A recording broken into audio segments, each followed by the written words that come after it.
Hello, everybody, and welcome to GPVWC Formula Sprint 2. And we are live here for the Azerbaijan Grand Prix. Round 5 of the championship, and the previous 5 rounds have been so close that we expect some more incredible action this evening. I'm Tom Dillon, and alongside me this evening is Menno Klont.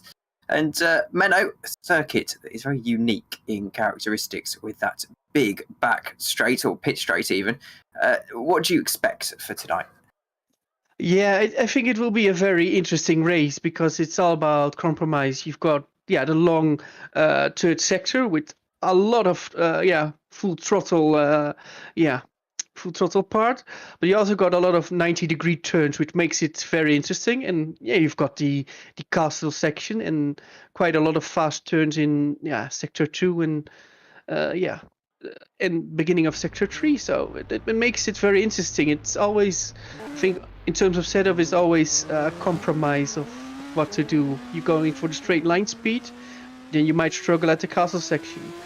If you go for more downforce, then they will I think pass you at the long back straight. So it's very interesting to see what will happen today, and I would say everything will be very close today, even in qualifying, which is just started. And opened in June 2016, this circuit, and obviously currently holds every year the Formula 1 Grand Prix, 6 kilometres in length and 20 turns for the drivers to navigate. We're going to have 2 races of 13 laps, and we're just getting qualifying underway now. I see on my live timing 15 minutes left, and currently we are looking at one of the not the Red Racing cars. As you can see the calendar, we are here in Azerbaijan, of course. In 2 weeks time we head over to Monaco, then Canada, then the British Grand Prix, the Austrian Grand Prix, the Hungarian Grand Prix, and you can see the rest on your screen there. So I think we should get into proceedings here and find out who actually we're following as they head down into the latter part of Sector 3. One more braking zone, and then it's full throttle for a very, very long time. Important to get a good exit out of this final corner. It's the number 75 car. And I have to say, it's Reuven Mercedes, so it is one of the Red cars. That's my mistake. And of course, Reuven and Red having a very, very good time of it in the championship so far. Reuven Mercedes himself is second in the standings. And now, with the aid of DRS down this straight, he's going to see if he can add a pole position to his championship charge. And you see him going quite fast on the straight, 267 kilometers an hour. So I think that is quite fast. And he hits turn 1, he hits the wall there. So I think it's not perfect this lap, but even though he hit the wall, I think it was not a major hit. It was on a right angle. So I think he gets away with it, but it's not, I think, the best way to start the lap. Also, I need to say is I see we've got a full house. We've got all 32 drivers, all 16 teams fielding 2 drivers today. So full house here in Baku, which makes me really proud. While we see Reuven Mercedes make another mistake and hit another wall. The thing is, you want to be as close as you can, and you nearly want to hit the walls, but actually, you don't want to hit them, of course. Too hard, and if you hit the walls, then you want to do it in a good angle, like I said. So, Tom, what would you say about hitting walls? Well, we now have got Reuven Mercedes actually who makes a mistake, and he can throw away this lap. Well, actually, I'm now looking at the live timing, and I see Luke Mitchell had the fastest sector 1, so that's a purple sector 1. But and we're going to see what he could do in sector 2 as he heads to the line, and he's going to get purple in the second sector as well. Though Stephen Lexo actually goes even faster in the second sector. They're pretty much neck and neck when it comes to where they are on track right now. Of course, a private qualifying session. Let's see what Luke Mitchell can do through sector 3, where there isn't too much room to manoeuvre. Of course, it's a completely flat out section. This is where really your setup comes into its own. He's going to get to the DRS line, open up the DRS as soon as possible and roar to the line. Luke Mitchell, championship leader, only by 8 points at the moment. It's going to be a 1 minute 59. So it's going to be a 2 minute exactly 1 point, 2 minute 0.117. 2 tenths up on Stephen Lexo. Here is Usama Kanani, and he can only go as good as 13th. So the grid very, very close at this early stage. Yeah, it's quite close for a first run, and that actually surprised me a bit because I think this, I would have said, I thought it building up would take a bit more time, but quite a few guys are already within the second in this long circuit. You drive 6 kilometers if you do a whole lap. Yeah, it's quite close. We're now seeing more and more times. I believe we now have got more or less 24 timed laps and still people finishing their laps. I'll now see Kenneth Singleton jump to P6. I'll wait for Tommy Koivunen. See where he can go. I think he will go around P20, I expect, but let's see where he finishes up.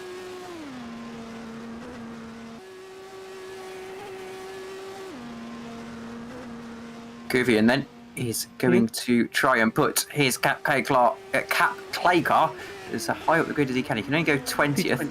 And, well, that's certainly not ideal. Must have made a mistake on that lap because 2 seconds off the pace isn't really where he has been in previous rounds. Scott Mitchell for Kings Racing is currently 5th.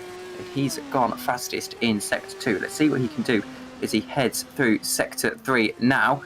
And one of the longest straights on the calendar. I think it's pretty comparable to Monza, actually, in the end. It's 1.2 kilometres off the top of my head. I'm not too sure. I'll have to double check that. And, let's see if Mitchell can make it a Mitchell 1-2. Can he? And he can't. Or he can. He can.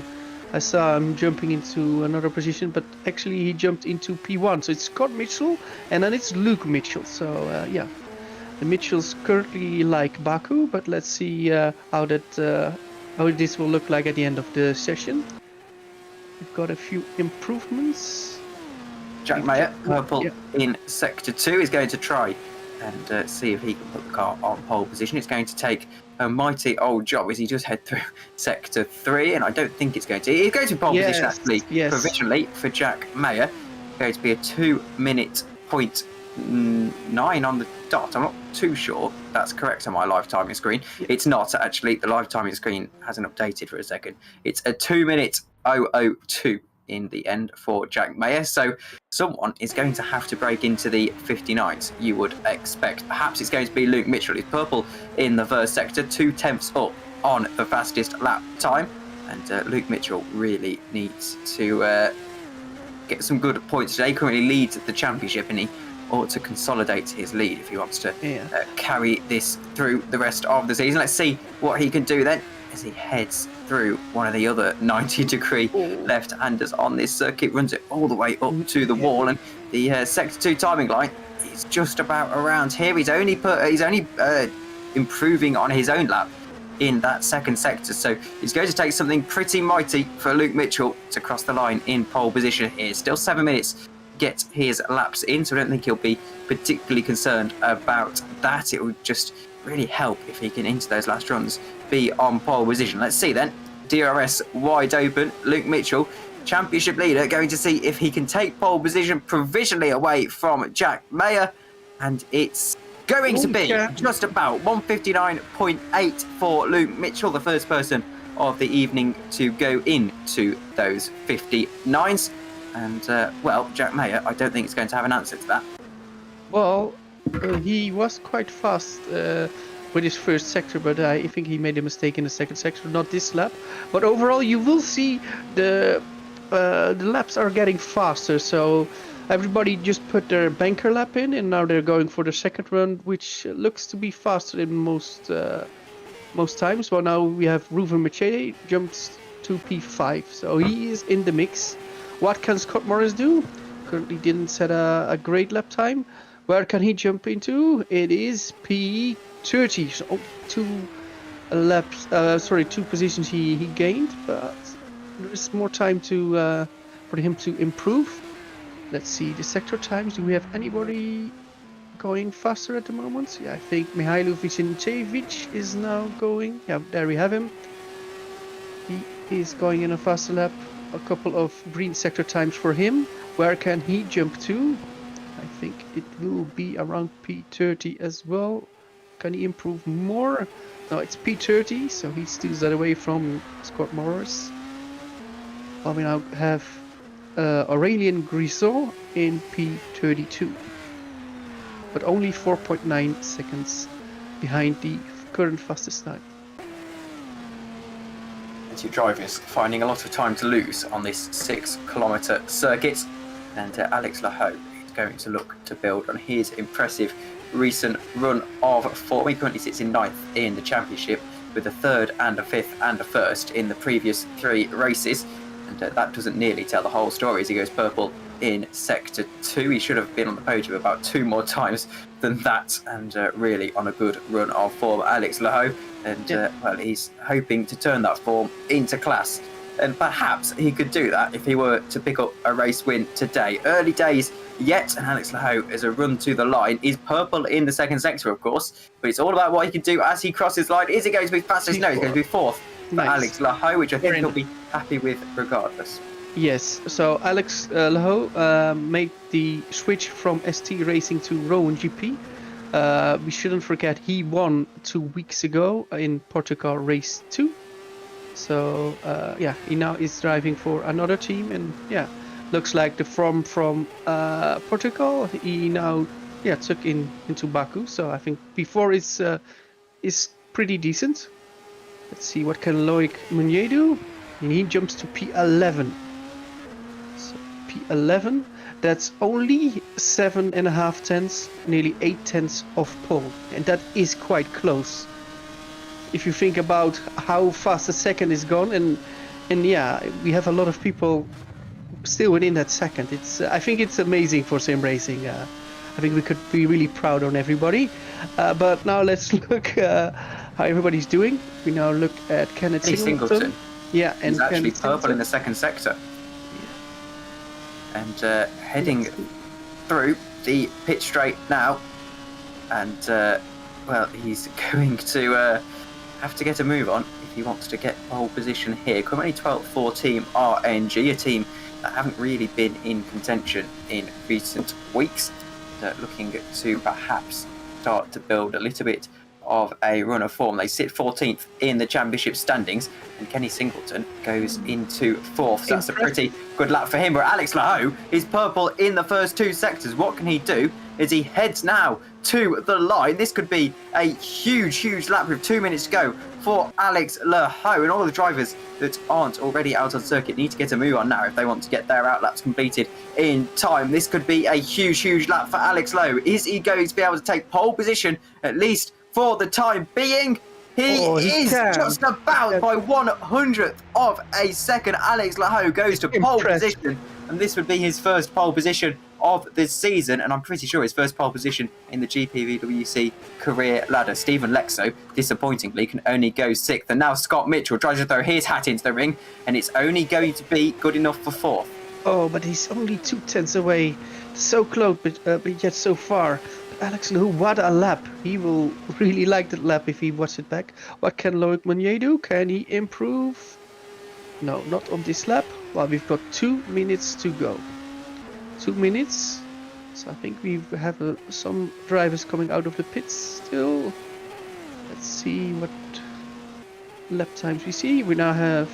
Oh, we just saw Bryn Evans.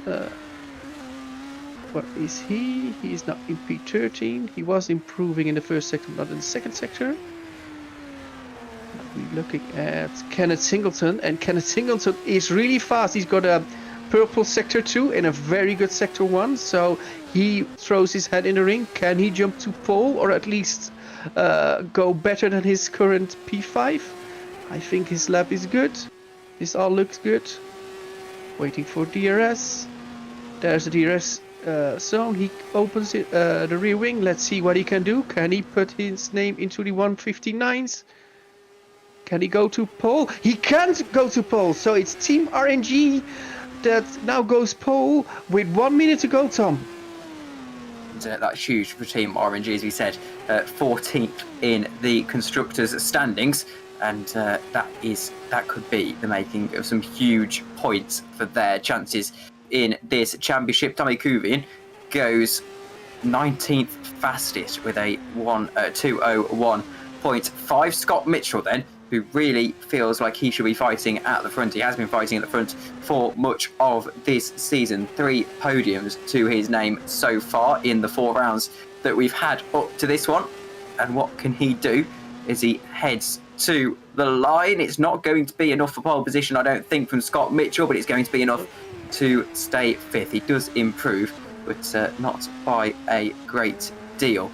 As we look at Bryn Evans, who's going to try and see if he can have a go at the timing tower. It's probably not going to do anything for him. 5 attempts down in the second sector, and I don't think going long too quickly at all. Checker flag is out, so if you aren't on circuit now setting a lap, then you're done for the day. And Kenny Singleton currently holds pole position. Bryn Evans isn't going to go faster than pole position. That's a given.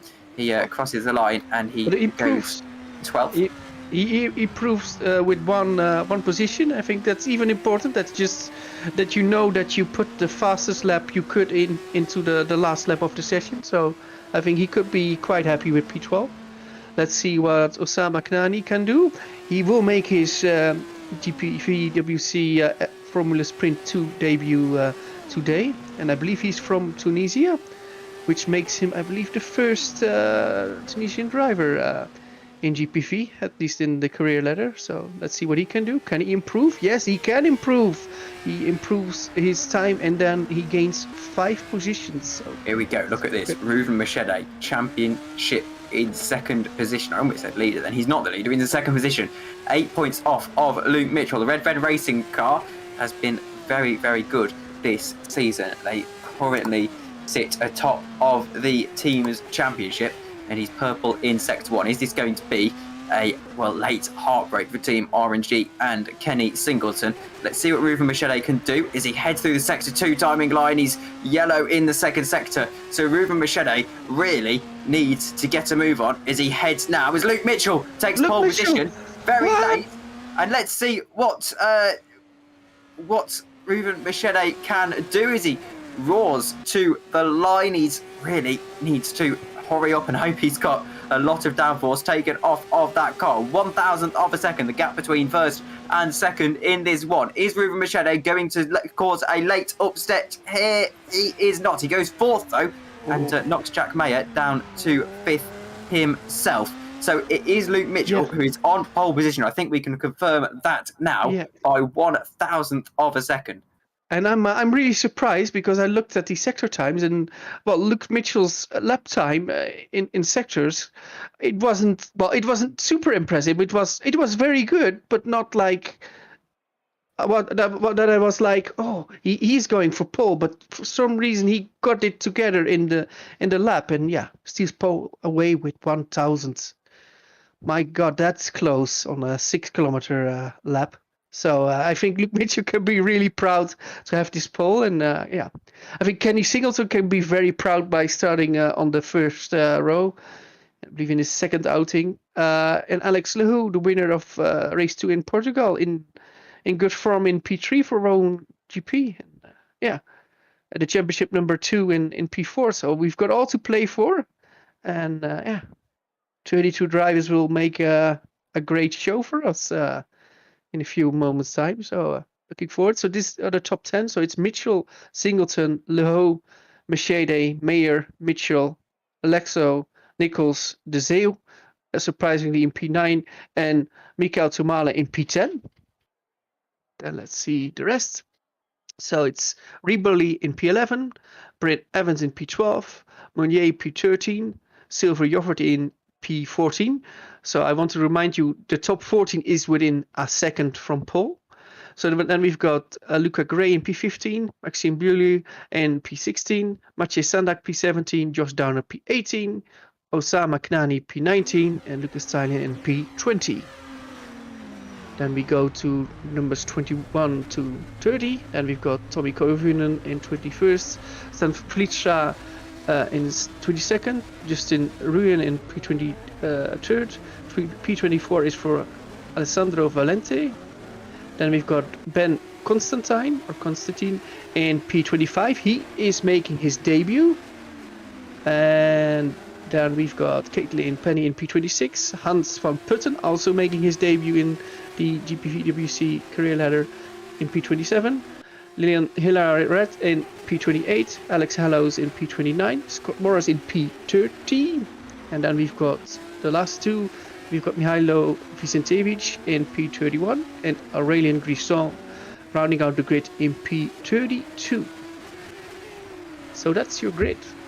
So thoughts, Tom? What do we expect to see in race 1? Any ideas what we will see? I think Luke Mitchell is going to run away with this one. He's championship leader for a reason. So he should be able to put his stellar season further out of reach. That being said, he's only got one win to his name. That came in the first race in Australia. Other than that, he has 4 podiums so far in 4 rounds, so that averages out. There's at least a podium around. It was only in Bahrain where he failed to sit on the podium, actually, Luke Mitchell, and it does appear that second races seem to be a little bit of a weakness for him, so I think he'll be putting extra effort onto this first time around. He's got a very, very good, in fact, the best average finishing position in the league at 4.1, and that could be huge heading into this race. Yeah. But then I want to disagree with you. I do think Luke Mitchell has got a good chance to win, but I don't think he will run away with it. I think realistically, let's see how the start will unfold, because I think it will be one big line of cars which tries to outsmart themselves in the third sector in the long straight. And let's see if Luke Mitchell, if he's got a great start, if he can pull a gap in the first 2 laps before the DRS opens. Otherwise, I think he will still be vulnerable. And yeah, let's see how big the DRS train is. And some people say all aboard the DRS train, and let's see which position that will go. I think if we look at qualifying, realistically, I would say 6 to 8 people could win this, depending how the race will unfold. You need to be in the right position at the right time, and I would say second row, third row, you're not out of it when it goes about this. So it will be very interesting to see. And we shouldn't forget we've got quite a short run into turn 1, so let's see if we see some things happen there. It's all to play for. And yes, 6 minutes to go until we get into this one. And of course, the grid very, very spread out today, and about 4 seconds in the end between first and 32nd. The top 20 seems to be fairly close to each other, and then most of the drivers just kind of falling by the wayside a little bit. It'll be interesting to see if we do get any backmarker traffic getting involved. And of course, we could see a few crashes as well, particularly through that Castle section as the tyres start to wear a little bit and the drivers start to glide around a little bit more. And you look at Massimiliano Riboli, who is currently 10th. He qualified in 10th, I believe. And considering Alfa Sierra are really fighting for a championship here, Massimiliano Riboli will really be looking to get on to the podium at least. You would think for their championship charge, just not to let Red Ven get away with it a little bit. You can see a wing there, actually. Someone's ran off the road in this session already. Yeah, just searching for what to do and what not to do in this warm-up session. This is the last time you can test something, so you can test with more fuel and take a bit of risk. And sometimes in the warm-up, if you have a crash, you will be sharp. You would think like, oh yeah, I shouldn't do that in the race. So it's a good preparation.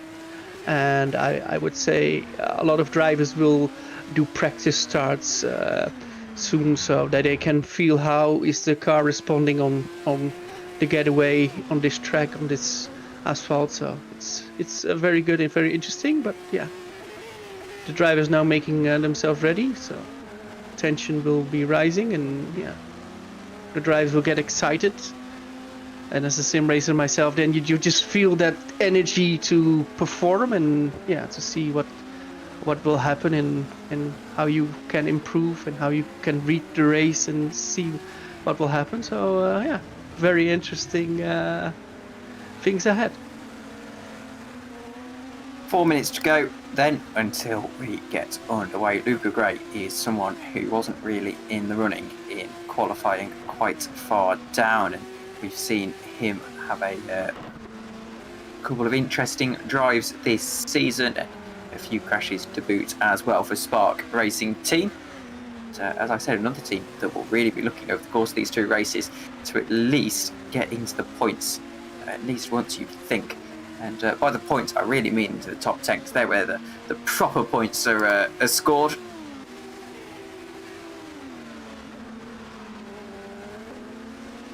Well, we now see already some slipstreaming going on with the Spark Racing guys, so they are yeah, looking a bit how that works, and I think they're now preparing for a simulated race start. So let's see if that actually happens, if Luca Gray is parking it here.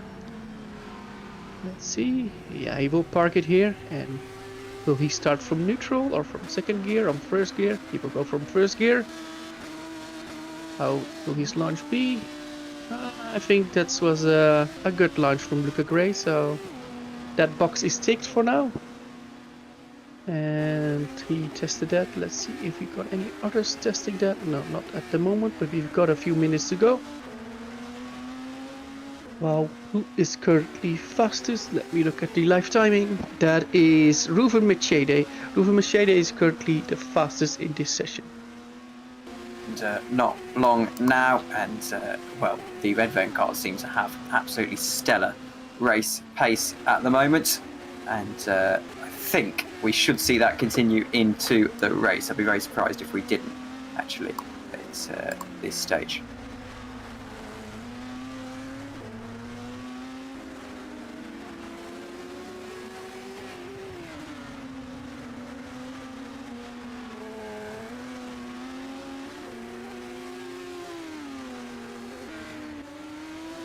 Bit of an issue for Stan Villestra there, and just trying to get the car dialed in, heading into these final stages and preparations for the race.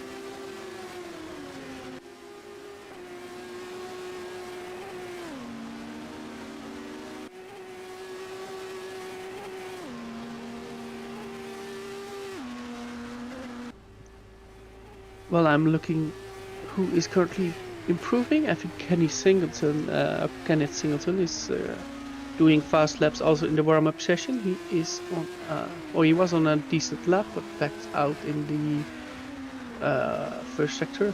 But the second sector was pretty good, so Kenneth Singleton looks ready for the race, I guess.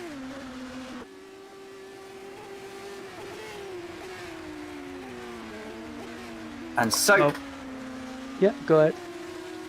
As well, I don't actually have anything interesting to say. I apologise there. I was just scrolling through Twitter. Our local non-league football team are playing an important game today, so I was trying to figure out what was going on there. But anyway, 1 minute to go in this session, and I can tell you it's 0-0 for two of you that care. And well, if I jump up in joy at any point in the session, don't assume that I'm celebrating someone crashing like that. Stan Villestra will be hoping he doesn't get that close to the barrier down at the castle section in the race. Yeah, well, I hope we can get a glimpse of his teammate for today. That is Hans Putten, I believe. Yeah, because he is one of the new guys, and I think it's good to give them some airtime, and otherwise we will give them some in the race, hopefully. So, yeah, a few new guys. Sam Knani, Ben Constantine, and Hans van Putten. Let's see how that goes. It is not the most easiest track to make your debut at, so yeah, it will be difficult. But yeah, in the end, if they stay out of trouble, I think they can do a decent result. Yeah, but it's difficult, and if you have more experience in this car, then I think it's way more easier to navigate around this track in a fast way. What would you say, Tom?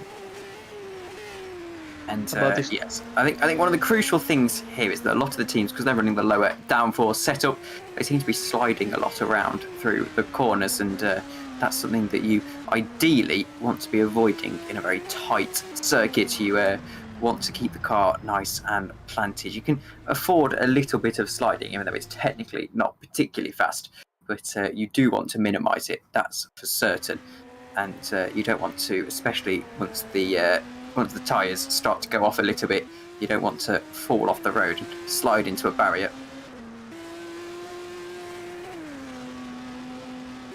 Well, we're nearly going for the race 1 warm-up lap. I think we're very close. This session is come to an end, so people can now put in their final flying lap of this session. And let's see if Caitlin actually finishes the lap, or if she does a standing start. Well, I believe we're already going to the warm-up, the race 1. So yeah, waiting for that.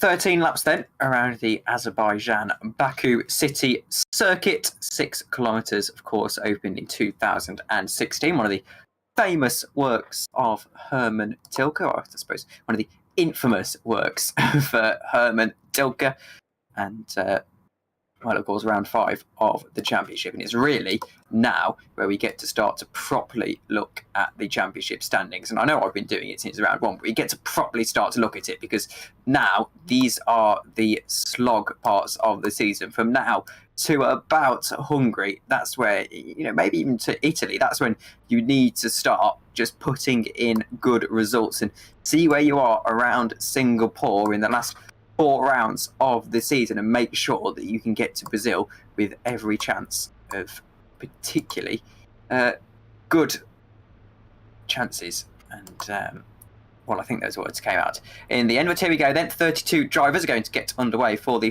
formation lap immediately. You can see the skyline perfectly modelled in the background, excuse me.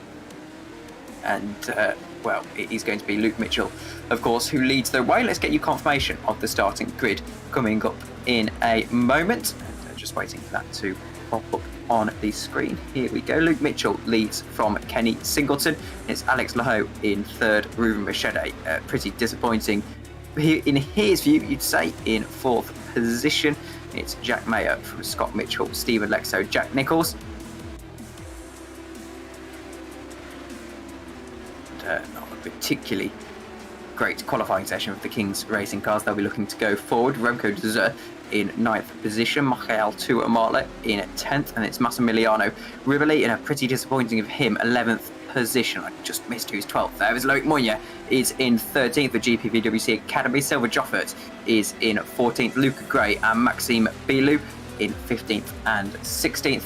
And then it's Mahesh Sandak from Josh Downard from Usama Kanani on career ladder debut. Then Lucas Thylin in 20th position. Tommy Cuvian in 21st from Stan Valestra. From Justin Ruin from Alejandro Valente. Ben Constantine in 25th position from Caitlin Penny in 26th. Hans van Putten is in 27th with Lillian Halliot in 28th. Alex Hallows in 29th from Scott Morris, Orion Grisson and Mihailo Vicentuvic. Yeah, so that's the 22 car grid. So, Tom, predictions. You want to do a prediction of who's going to win? I think you already said that you expect Luke Mitchell to go well, and do you still stand by that, or do you think it's somebody else now? I think Luke Mitchell will absolutely run away with this, and that's the hill I'm going to choose to die on this evening. And, well, hopefully I'm not proven too wrong as they head now down the pit straight, and we'll wait for the start of this one. And I have a feeling it's going to be a pretty exciting race. Yeah, I agree. And let's see if Luke has got a decent start, if he can pull away in the first few laps so that he's out of DRS. That is what I find very interesting, to see if that is possible.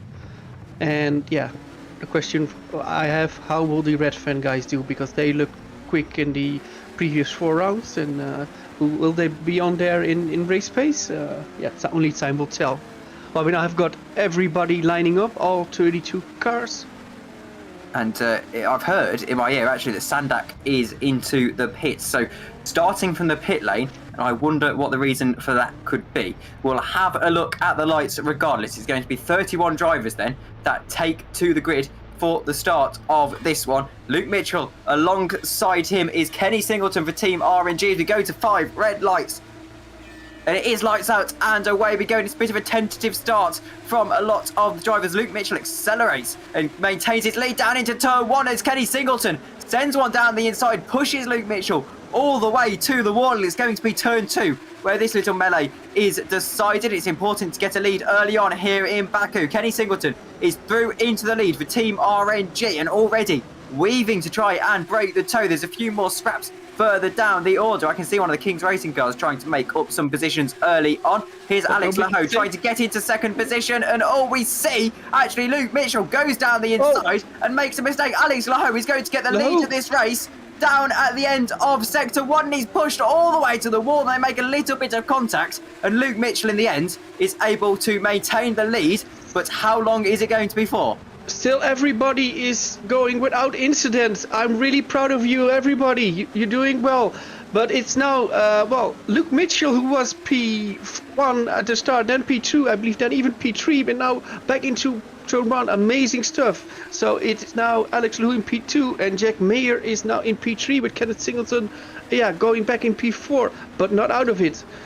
With Ruben Machete in P5, let's see how this will go in the castle section. I think everything looks quite decent, so everybody is still going well. So let's go to the front again.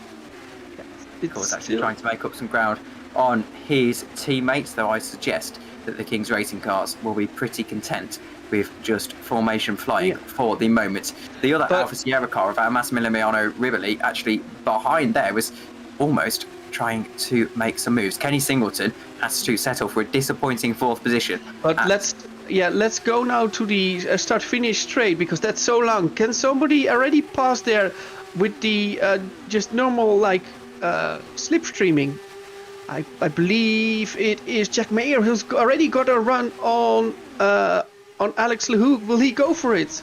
Well, he brakes late, he brakes very late. Can he make it stop? He can. So Jack Mayer goes to P2, and there is a switch back from Kenneth Singleton, who goes for P3.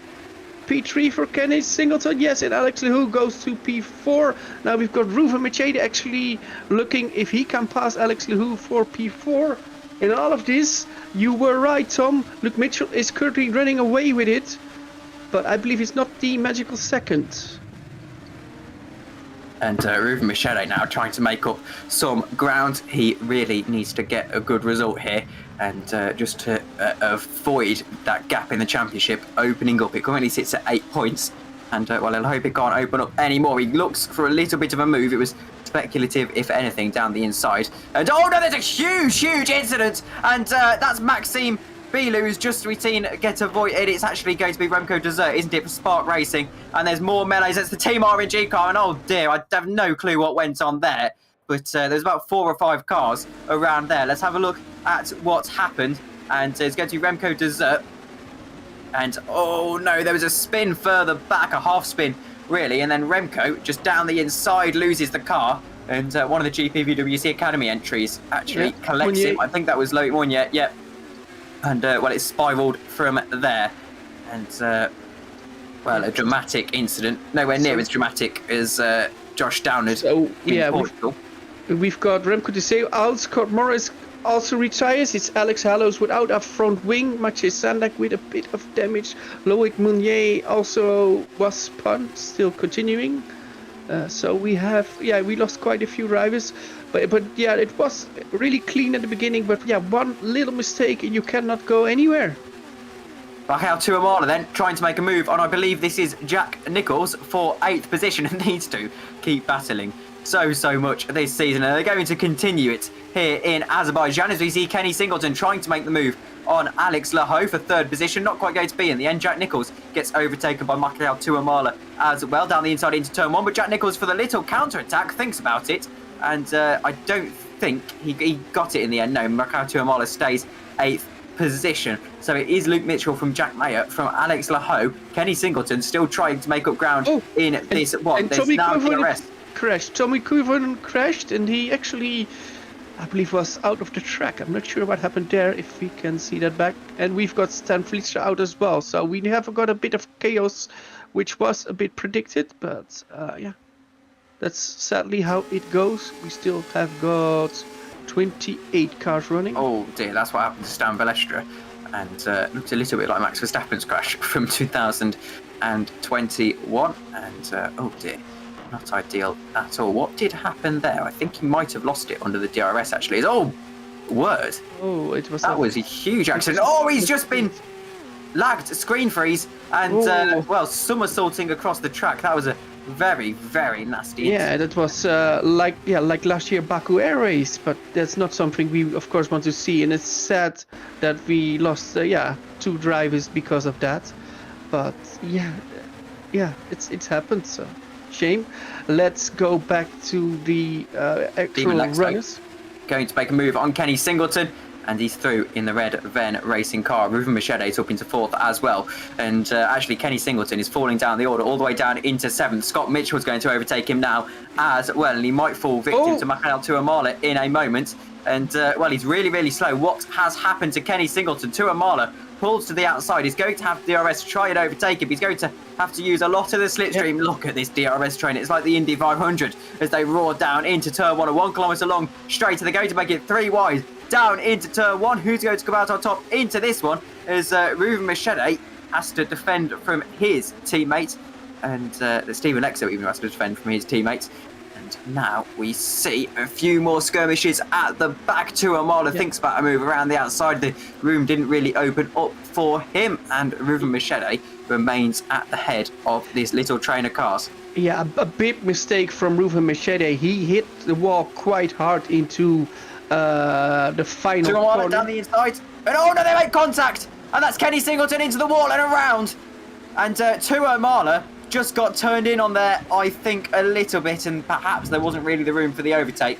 It's one of the 90-degree corners, and, well, Tuamala stays in 7th position, but, well, the stewards have anything to say about that. Oh, well, I see some... You can see what happened. Here we go then, Tuamala goes down the inside, and, oh, it was it was definitely his fault. He locked up, and, well, he ran into...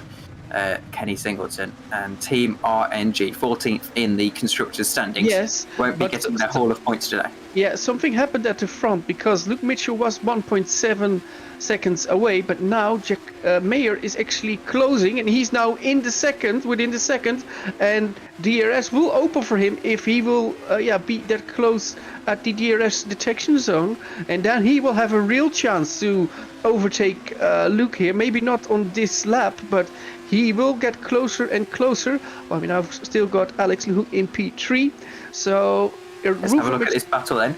Yeah, actually, Ruben Mercedes had big damage because he hit the final turn. So let's see. There is DRS for Jack Mayer, and Luke Mitchell might have to do a little bit of defensive driving here as Ruben Mercedes tries to make a move on Stephen Lexo, second in the championship on his teammate. Stephen Lexo has already said that all he cares about is the constructors' standings here, and Ruben Mercedes corroborating that a little bit. Mikhail Tuamala is watching. That is Massimiliano Riboli, isn't it? Get past Jack Nicholls for 7th position, and now Tuamala tries to launch a move on Jack Nicholls, and in fact, it's one of the Spark cars, goes for a very audacious move, and well, that was optimistic at best, and perhaps a little bit foolish in the end. Tuamola lucky to get away with that one, and now under pressure from Bryn Evans as well down the inside. Is there going to be the move? And I'm not too sure. Tuamola and well, Massimiliano Riboli tries to make a move himself further up the field, and complete melee at the minute. Ooh, and I'm currently watching Jack Mayer. Jack Mayer is pushing very hard to get closer and closer to Luke Mitchell. I think Jack feels there is a chance here. I believe Jack Mayer a few years ago, he finished in P2 here in the Super League Lights, if I remember that correctly. So yeah, he wants a win in on this circuit now, and he is pushing yeah, really hard to yeah, to pass Luke Mitchell. But Luke Mitchell is doing a good job at the moment, because he's still ahead, but I think his lap times are not necessarily bad. But yeah, Jack Mayer is really close now. I think he will have a chance into turn 1 now, depending on how fast Luke will go. Of course, Luke will not have the DRS, and Jack will have it. Jack already, Here we go then. He got a slipstream. Without DRS, he's already going for it. And now he opens DRS. He goes to the inside, and Jack Mayer takes the lead. He takes the lead, and what will Luke Mitchell do? Yeah, he tries to steal the slipstream away, but of course he can't attack back. And now we will see, can Luke Mitchell follow Jack Mayer? Jack Nicholls then trying to make a move on Massimiliano Riboli. Down the inside, Jack Nicholls, and he can't quite make the move, and has to stay behind the Italian. Bad exit from Riboli, which makes him vulnerable to Nicholls, but Nicholls can't pass here. But about the next exit, yeah, I think Jack Nicholls had quite a good exit out of turn 2. He has got a run now. Can he go to the inside? He will go for it. Will he brake much later? No, he thinks better of it. I think Jack Nicholls thinks there is no time to take huge risks now. We can do that later, not now. Well, in all of this, we've got Bryn Evans in P9, yeah, our silent assassin is making his way into a very good position. Well, we will give you the top 15 standings in a moment, which you actually can see. So it's now Jack Mayer, Luke Mitchell, Alex Lehoux in the top 3 positions, with Steve Alexor, Ruven Mercedes, Scott Mitchell in 4, 5 and 6. Well, we've got a crash. Who crashed there? I think it was one of the guys. It was Bryn Evans. He's got no wing. Oh no, Bryn Evans, this is the commentator's curse. The silent assassin has silently taken himself out, and will be very loudly trundling down to the pits. And a very costly repair job as well. And let's see what happened to Bryn Evans. And it was a victim of the castle section, as many people have been over the years, not just in GPVWC, but in real life as well. And I think it might be that awful Bowden curb. And it was. He just clips the rear. Your rear tyres are bigger than your front ones, Bryn. And into the wall. And he's actually lucky to get away without any suspension damage there, is Bryn Evans. Yeah, he hit the wall again, so he's got more suspension damage now. So that's sad to see. We also now got Massimiliano Riboli battling with Jack Nicholls. I think Jack Nicholls was passed, but now Riboli repassed him. While Jack Nicholls is looking for it. No, doesn't risk it. And, well, here we go. Silver Joffer down into 10th position. And, well, that's about as textbook as it can be. A regulation move from Silver Joffert. And now just has to focus his sights forward. And Tuamola really falling by the wayside a little bit on lap 7 of 13 of this race. Well, let's see. Yeah, Bryn Evans. Sadly he is out. So that and Lillian Red is out as well, which makes, I believe, we only got 24 drivers now competing. Yeah, Jack Mayer is still leading. Mitchell is trying to hang on, yeah, on the back of Jack Mayer, but Jack seems to be a little bit faster. So as I see it, I think Luke really needs the DRS zones to at least stay with Jack at this moment in time, but maybe in a few laps he can attack. Well, we already got 7 laps done. That went pretty quickly, in my opinion. And let's see, Alex Laho is following in a few seconds behind in P3. Would be great if he can get another podium. And then we've got the Red Fan, Team Red Fan cars in P4 and P5. So that's decent points for that team if they finish in that positions. Richard in P6. And the battle between Massimiliano Riboli and Jack Nicholls still going on. Let's see if we got any other decent fights. I believe not. I think the rest is pretty spread out. Well, we've got a fight for P10 with Silver Joffre, Luca Gray. But now we've got Jack Nicholls again going for an overtake on Massimiliano Riboli. Can he finally do it, Jack Nicholls? Yeah. He's closer than he has been on any other lap this time around, and down the inside into turn 1. Jack Nicholls is going to go straight on, and he's going to just narrowly avoid the barrier. That was smart driving from Jack Nicholls to avoid the barrier there. He just locked up the rear wheels, and it was able to help him. Jack Mayer actually is someone I need to focus on a little bit, because he is breaking the DRS and leading this race quite comfortably now. Silver Joffert is trying to go further forward in this race. He's going to be forced around the outside, down into turn 3.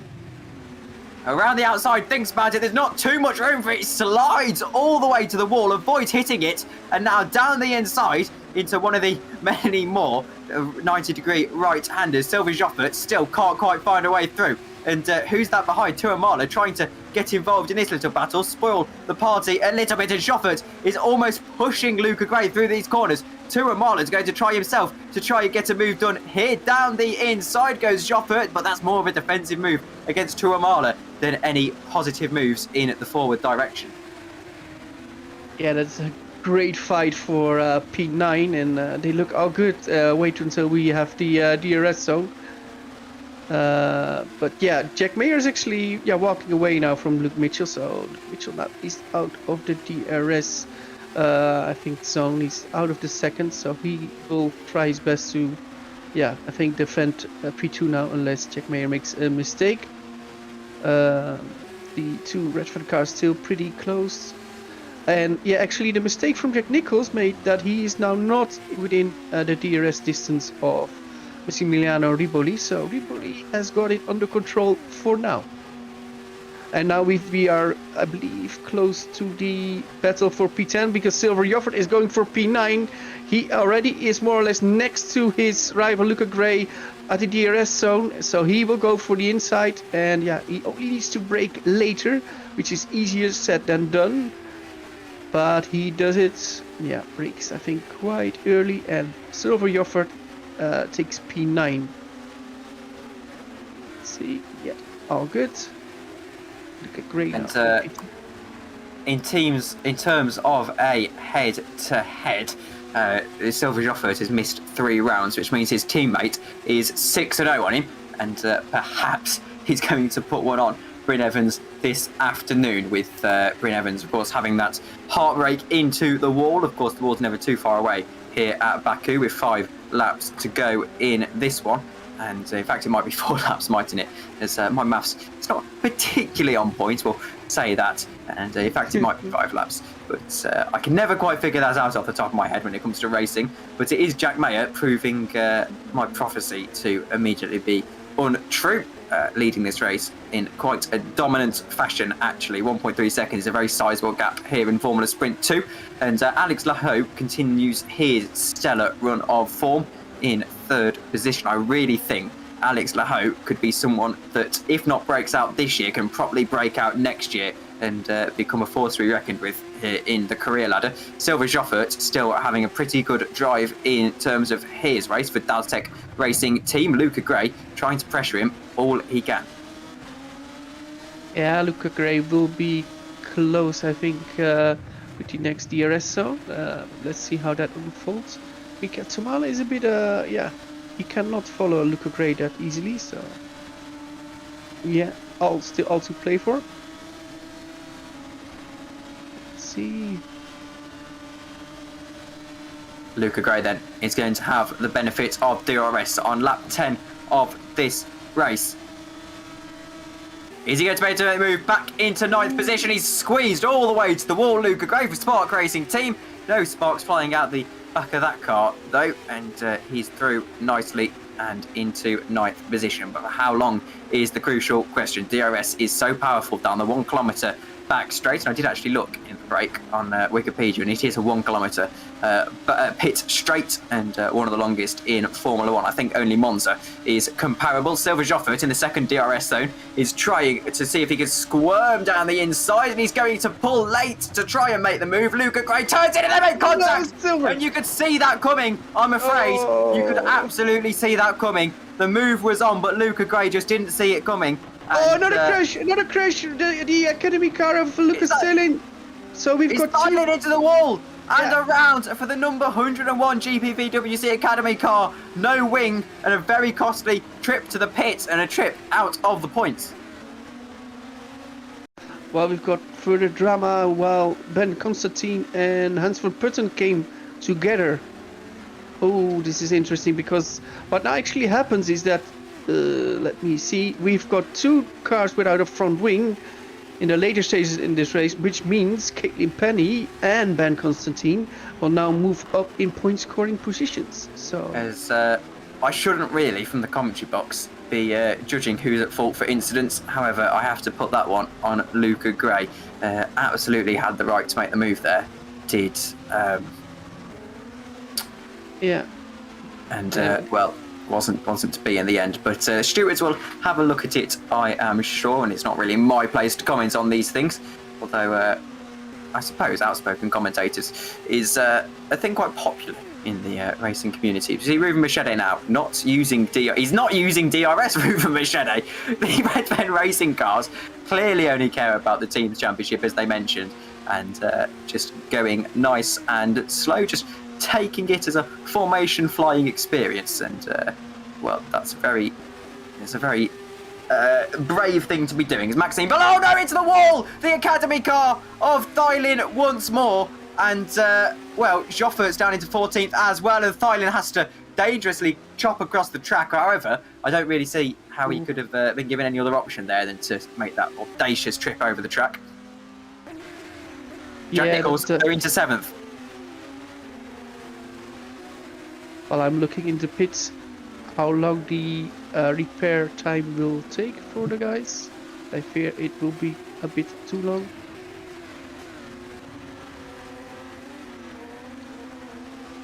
Well, yeah, it's still Jack Mayer, and Jack Mayer actually pulled a huge gap to Luke Mitchell in the last few laps, because now he's on, let's see, well, at least 3 seconds, depending on, of course, which sector. It fluctuates a bit. But yeah, Jack Mayer looks focused and yeah, razor sharp at this moment in the race. And here we go. Can only follow. Massi Riboli still just behind Jack Nichols and seeing if he can make a move. There's going to be 2 laps to go at the line. Jack Mayer really in the hot seat for this one, and it looked like Luke Mitchell was really running away with this race and wasn't to be in the end. Massi Riboli then going to see if he can make the move.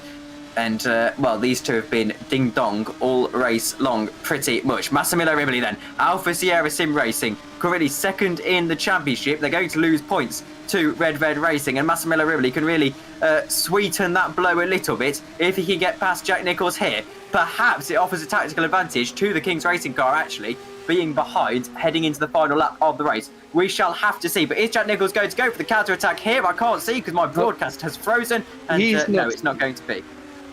He is not, so yeah, he's thinking better of it, but this is an amazing battle so far, and for now it's still clean, and let's see who comes out on top of this battle, because it can go either way, because then Riboli looks faster, then Jack Nichols looks faster.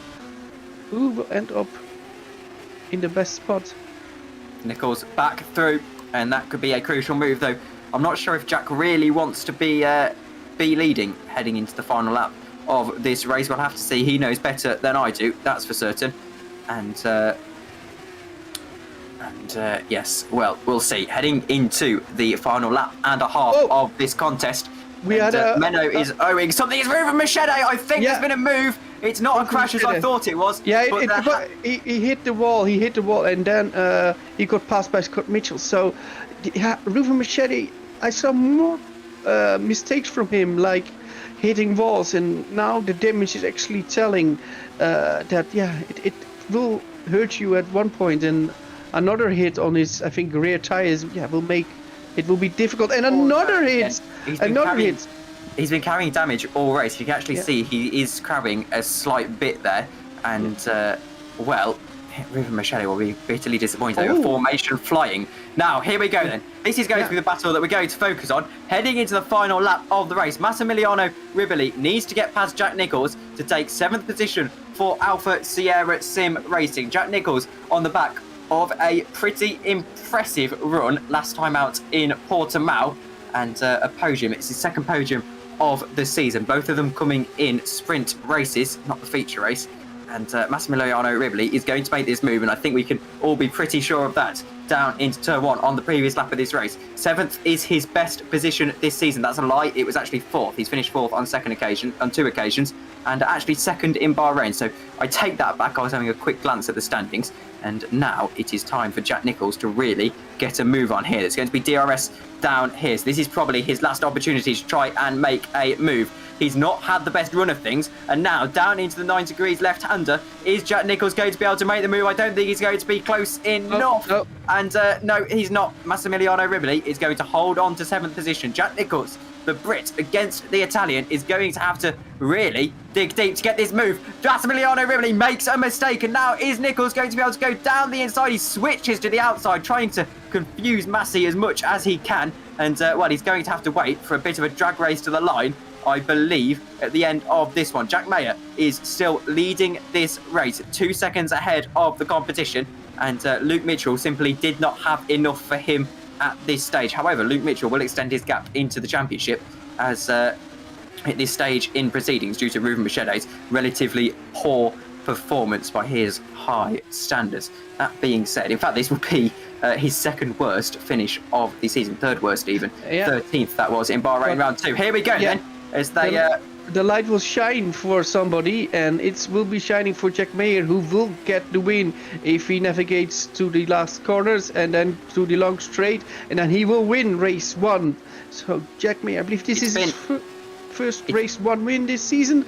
It's been a dominant drive all day, and Jack Mayer comes home to take the victory. Let me just double check that on the standings sheet, because I'm pretty sure we've got a big fight for P7. It's Riboli now in front, but Nicholls will have the DRS. Here we go then.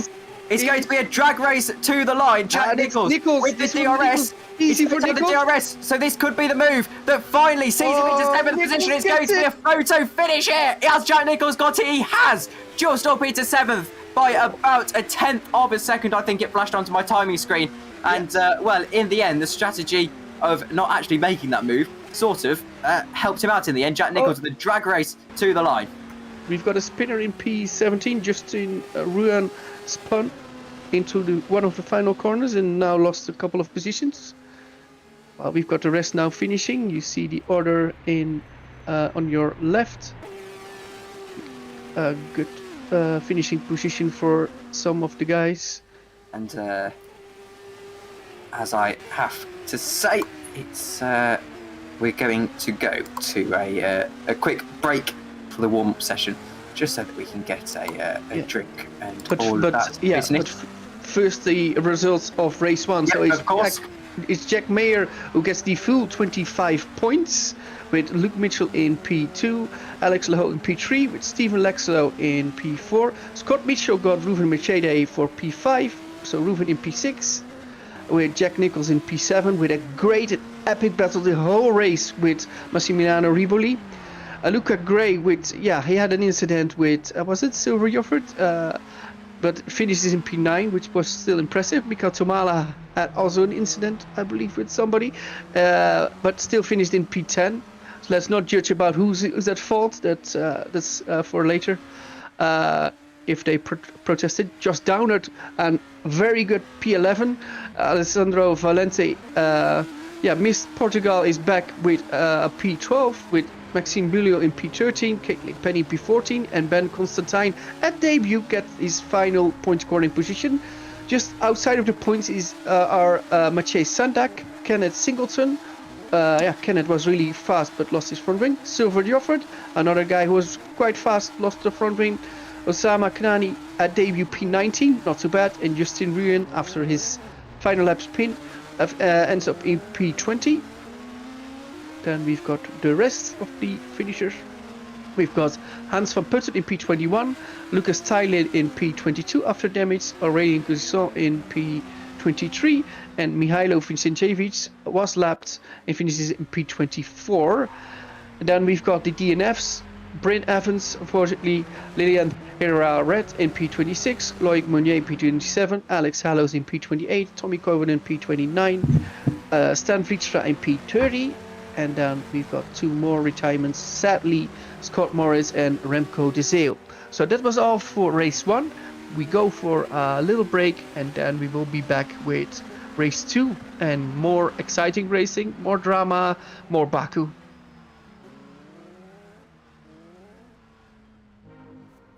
Get a drink now.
Welcome back to Baku, at least in the virtual sense.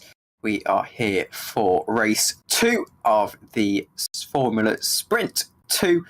And, if race 1 is anything to go by, this is going to be another corker. And, of course, 6 kilometre circuit, 13 laps of said circuit. And, such fine margins decided the previous race all throughout the grid. And I think it's going to be more of the same here. After about 10-minute break, all the drivers had time to calm down, get a drink. If you're like me, get a nice ice lolly and cool down. It was a pretty intense race. But of course, the elephant in the room is that it is number 11 reverse grid, which means Josh Downard is on pole position. And if I just pull up his statistics, he hasn't finished on the podium. In fact, he's only had 2 top 10 finishes so far this season. Average finishing position of 12th and only 12th in the standings even. And, he'll be hoping he can put that poor run of form to rest and get into the lead of this race nice and early on. So I'm still joined by Menno, Klont, of course, and Menno, predictions for the second race. Oh yeah, that's very difficult to say. I would, it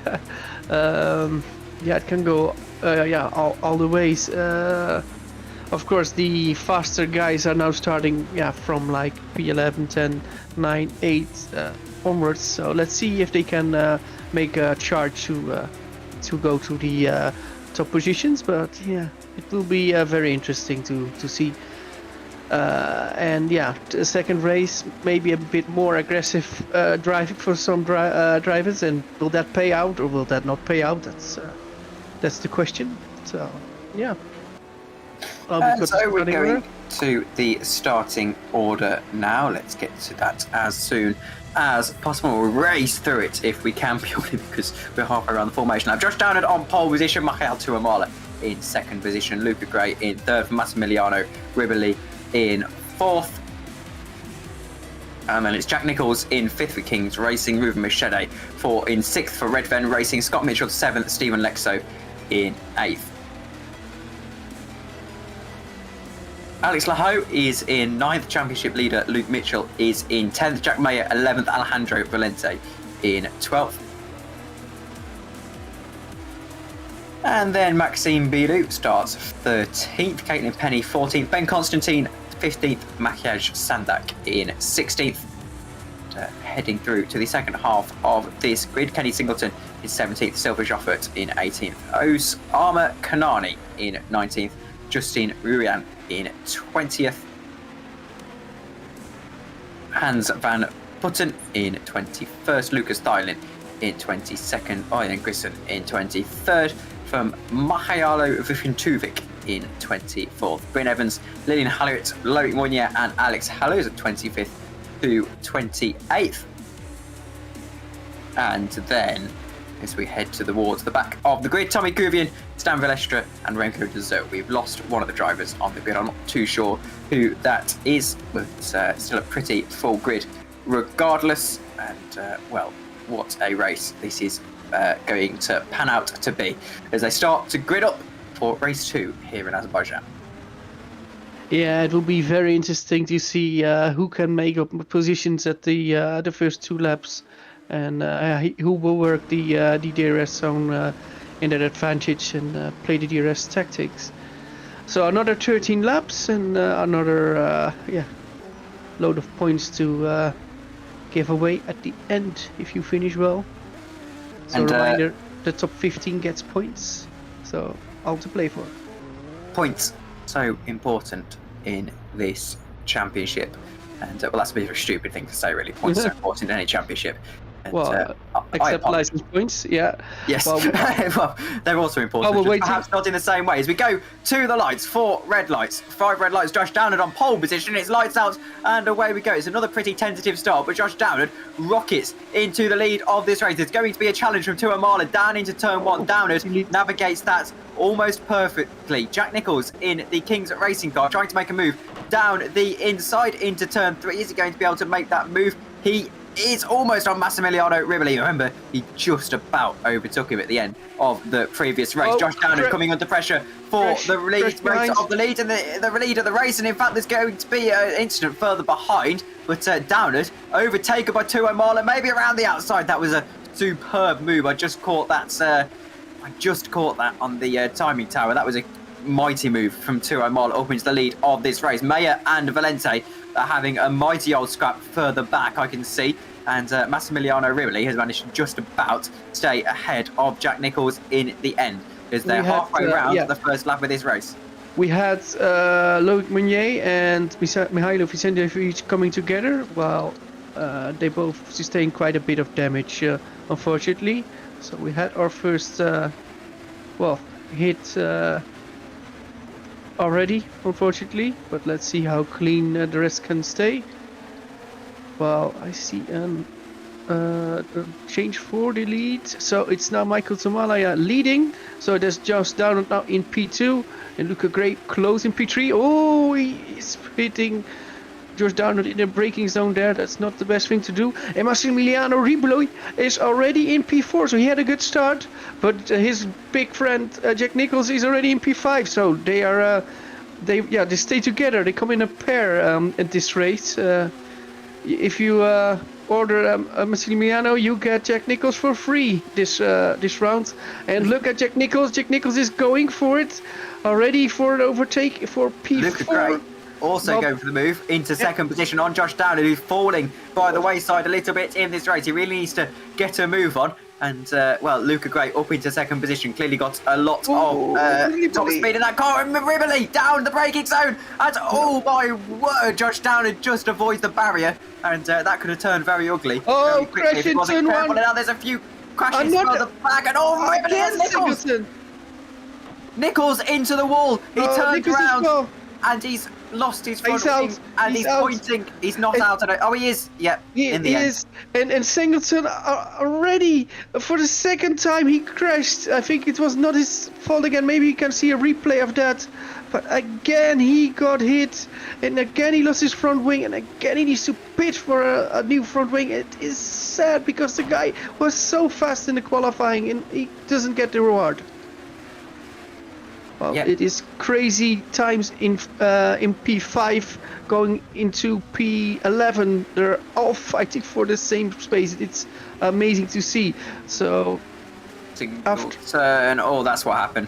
And that was just a 3-into-1. Did not go in Singleton around and into the wall. And, well, is off for an early relax and probably a detox after that one. Massimiliano Riboli has lost his old friend Jack Nicholls, and now trying to make the move up into third position of this race, and not going to be at the moment. He's going to have the benefit of DRS on this next lap, and we'll see if he's able to get what would be only, I believe, his second podium in the championship so far this season. He sits 9th in the standings, and his only podium came actually as a second in race 1 in Bahrain. It's his team's championship that they're really focusing on, their second position at the moment, and this is perhaps going to be the move. Is he going to have DRS on this lap, Massi Riboli? I think he might have it the next one, isn't it? He will have it the next one. Well, we might have an overtake for the lead. It's Luca Gray going to the inside. No, he doesn't. So it's still Tomala, Gray, and then Riboli. But I predict Riboli. Go down the inside. I apologise to cut you off there, Menno, but Scott Mitchell down the inside looks to avenge his teammate into 7th position and continue. Yes, I think if Massimiliano Riboli can get a good few laps in, he can drive towards the top 2 runners. But let's see if he actually can. But Luca Gray down the inside for the lead. Almost thinks about it. Tuo Marla to have all his wits about him there as Massimiliano Riboli goes into 3rd position with a pretty regulation move there, and Stephen Lexo now is just behind his teammate, tucked in, and we know that they're not going to try anything stupid together, as they are focused, completely focused on the team's championship, as they've already said to us. Yes, they are really thinking the long game. Well, Singleton actually goes out of the pits after changing the front wing again. So we already got 2 guys out of the race. It's Jack Nicholls and Maciej Sandak. The rest is still driving. And we've got Mikael Tomala leading Will this then be his day? Or will Luca Gray deny him the win? Well, for now they both look good, but the faster guys from race 1 are now actually charging towards them. So let's see how this will turn out. I think DRS will come into play in the next couple of seconds. So the detection zone should be right about here, and then we get it will on this see. lap, won't it? Yeah, then I think we will see Luca Gray overtaking Michael Tomala on the start-finish straight. Let's see if that actually happens and how much Michael Tomala will defend. This is going to be the move for sure. And this is Luca Gray, who's only had one top 10 finish so far this season, and he's going to go down the inside and take the race lead for what I also believe is the first time this season. Ruben Machete had a little bit of a think about a move on Josh Downard, who really hasn't had the pace to turn his pole position into a victory. And Scott Mitchell in the background there almost made a move on Stephen Lexo. Caitlin Penny is having to go a little bit around the outside there and just onto the marbles, slightly in the downforce. Sky Electric's racing car and hits the wall ever so slightly. It's only a slight tap, and who's that in the background on the DRS trying to go for the move? So Scott Mitchell once again tries to go for the move on Stephen Lexo, thinks better of it and just has to get back into the braking zone as quickly as possible. Lucas Thylin now down the inside on Caitlin Penny in the GPVWC Academy car, and now around the outside there, side by side, and Caitlin Penny just about edges him out down into the latter stages of Sector 1. Yeah, it's good fights everywhere, so I'm not sure where to look. That fight for what was it? P14 is quite good. Oh, we've got damage. We've got damage. Stephen Lexlow lost his front wing, and his front wing. At least I see the front wing on the back of his car. Yep. So it's Stephen Lexlow with big problems again, because 2 weeks ago he had an incident as well. He now needs to pit. Oh, this will hurt his championship chances for Stephen Lexo. So I believe that happened in the castle section. The castle, claimed another victim, unfortunately. So he needs to go into the pits and, let's see. He's holding up everyone quite a mighty bit here, and he's going to have to lift and cause everyone to Constantina up. And that isn't working for Scott Mitchell. Oh, look at Mayer. Mayer will have to run. Oh my god, they're nearly 4 wide at the start finish. Look at the strategy. There's Luke Mitchell in there. Oh, I have no idea who breaks later. Alex Lahoe through into 6th position, and he's really been the main benefactor of all of that. Luke Mitchell, championship leader down the inside, and just doesn't make anything of it. Jack Mayer has to go back into 9th position in the end. Jack Mayer down the inside on Luke Mitchell. Can he get 9th position? No, Luke Mitchell has the speed around the outside, and that was heart in the mouth moment. That was like they were all driving rental cars. My god, that was amazing. That didn't go wrong. That's pure racing. Wow. But let's see, where does our German come out? Castle 26. Stephen Lexo just hit that curb once again, and that was unfortunately straight into the wall. And now in P26, so I think he will have trouble to score points in race 2, but we shall see at the end of the race where he ends up. So that's the risk of this circuit. Oh well, I saw Massimiliano getting really close at the castle section as well. So Penny's under pressure as well. Yeah, they are pushing like mad. They are taking so much risk everywhere, and it's very good to see, but it's also a bit frightening. Here we go then. Is Luca Gray leads the race. Michael Tuamala, a really good drive from Luca Gray so far in what has been a pretty poor championship so far from himself. Tuamala is in second, of course. Massimiliano Riboli in third. Ruben Machete in fourth. Stephen Lexo, of course, being the big news with a premature pit stop. And I say premature in that they don't pit in this series. So... I suppose. Oh, we've got Luke Mitchell against Scott Mitchell.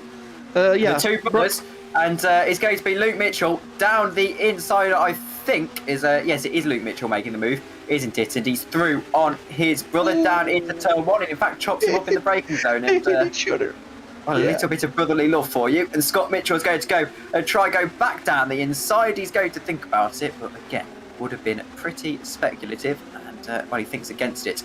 It's actually Jack Mayer who thinks he can get involved in this move. He's watched Alex Laho try and make a move into the 5th position around the outside. We've seen that line has got quite a bit of grip, but not enough grip this time for Alex Laho, who actually has a little bit of an oversteer moment and has to settle for 6th the time being, and that was one of the Spark cars.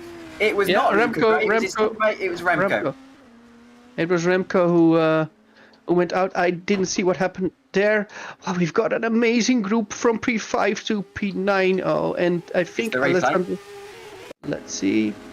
Oh dear, we're going to try and find what happened for you. And you have to understand the R-Factor replay system can be a bit temperamental, and he's actually misjudged his from the rear. I think he got hit from the rear. That was Caitlin Penny, wasn't it? I believe, in the Downforce Scale Electrics car. I'm not sure if it was Caitlin. What was it? And, we'll have to see. Was there a hit from the rear? Yes, there was a tap from the rear and a tap from the front, actually. So it was a sort of double whammy for Remco to and well, once you've lost your rear wing, you can't really carry on. So we're on lap 6 of this race, I want to say, as there we go. We are going into lap 7.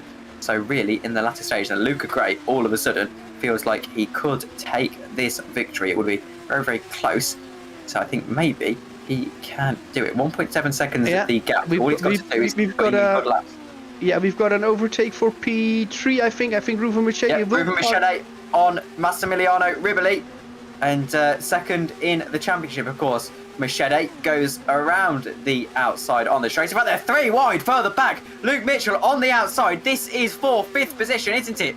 And Alex Laho involved as well with Jack Mayer. But now Luke Mitchell has to switch to the inside, and they make a little bit of contact. And Jack Mayer is almost straight on, as Scott Mitchell just manages to pick up the pieces of that and go into 8th position.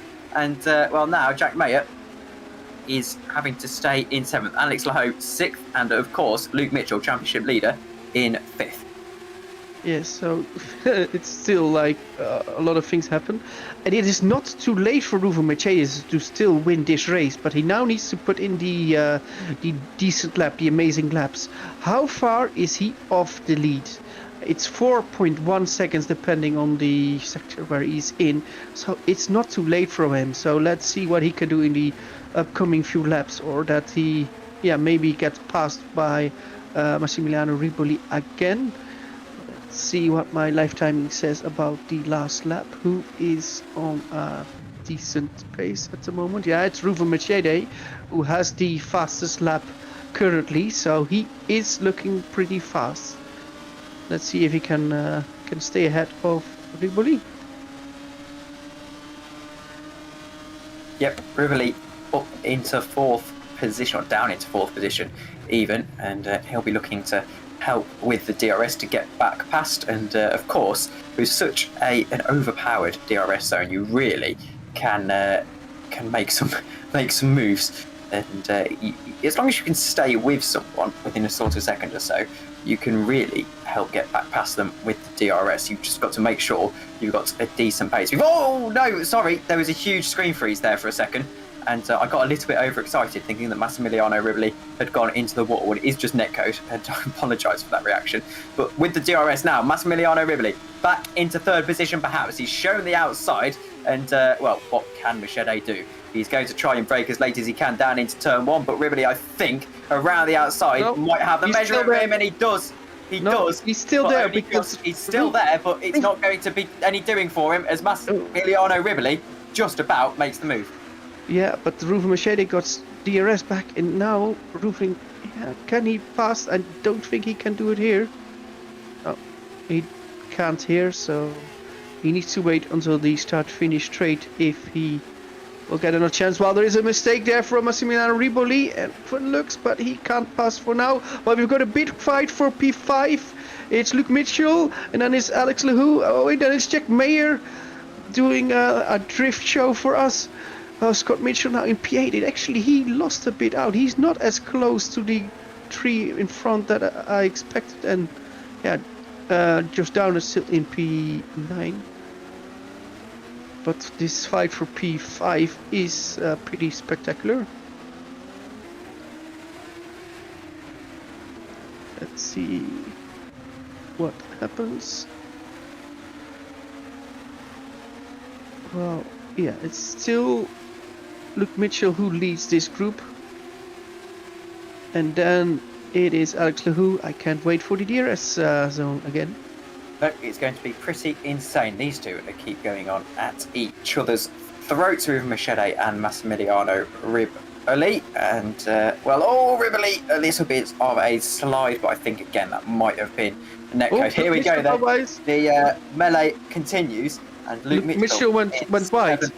As Luke Mitchell in 7th position is going to have DRS regardless. And, they'll be trying to go back down into turn 1. Riva Machete has the DRS himself, and now down into turn 1 is going to try and get 3rd position back for a second time in this race. Is he going to go down the inside, switch to the outside? We've seen that outside line work quite effectively, but no, he's going to go down the inside, and Massimiliano Riboli can't do anything against big that. Fight. Maya has to... big fight for P5.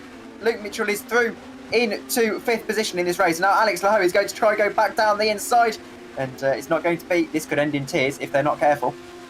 Yeah, trying to go back at Ruben Machete, and I don't think it's going to be this particular time around. But now, yeah, they also showed that they have the skill to do a good job. Yeah, somebody can push it too wide, and it's happening. No, it's Lehoux past Mitchell. So now it's Lehoux in P5. It's Luke Mitchell in P6, and Jack Mayer again in P7. This is an amazing battle.